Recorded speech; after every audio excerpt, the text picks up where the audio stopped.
Hello classmates, my name is Carlos Esquivia and this is my 110mm drone design video. So, the first thing that we need to keep in mind when constructing our drone is what to construct it with, and for this I am using SketchUp Make 2017, and I will walk you through how to use this right now. Assuming that you already downloaded it, let's begin. The first tool is the Select tool.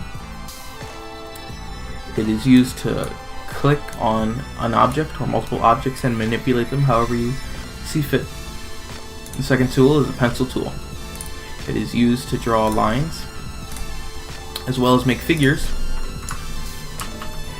and the length of these lines could vary however much you want, and they could be along the axes as well, so you can make sure they are parallel or perpendicular to each other.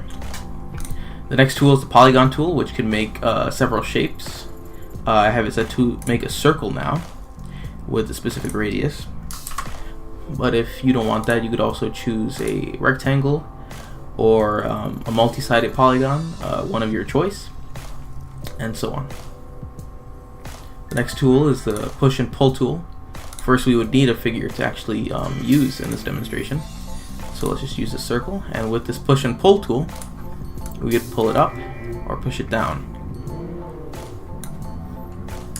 And that's good when messing with the thickness of your drone.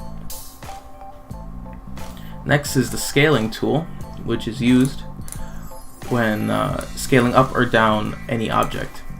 Say if you have a rectangle,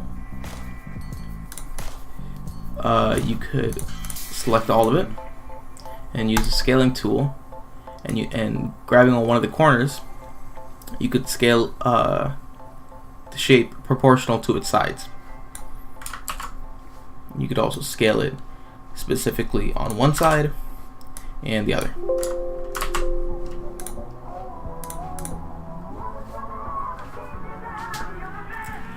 The next tool is the Measurement tool, which helps you measure how much a part of your design is.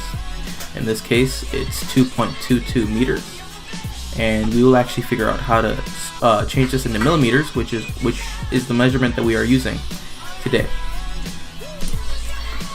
The next tool is the Orbiting tool, and it's pretty straightforward. Click on any part of the screen that you'd like, and you could actually move your mouse while holding it down to actually change the angle at which you're looking at your design.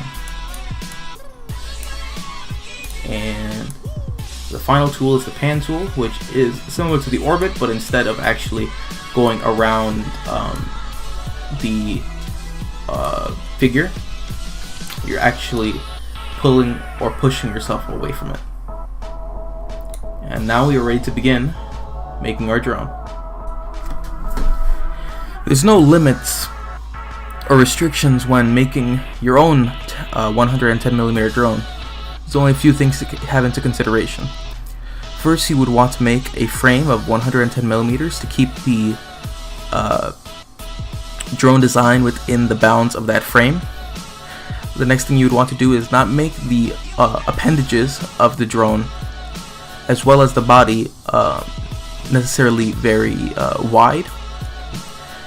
Making sure to keep plenty of holes in them in order to reduce the weight that's pulling down on the drone, so it could have more air mobility.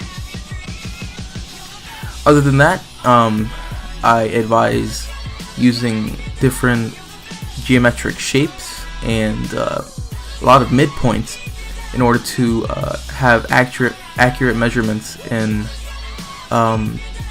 making the different parts of your drone.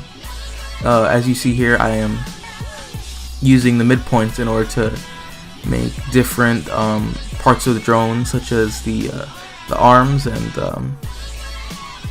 the holes where the bumpers go as well. And after your drone design is finished, you could just export it as a STL file. This file is 3D printer compatible, and that's why you would need it. If you don't see the extension that I'm using, you could also download it from the SketchUp warehouse, and it is made by the SketchUp team. It's called STL model. You could find the extension by searching that.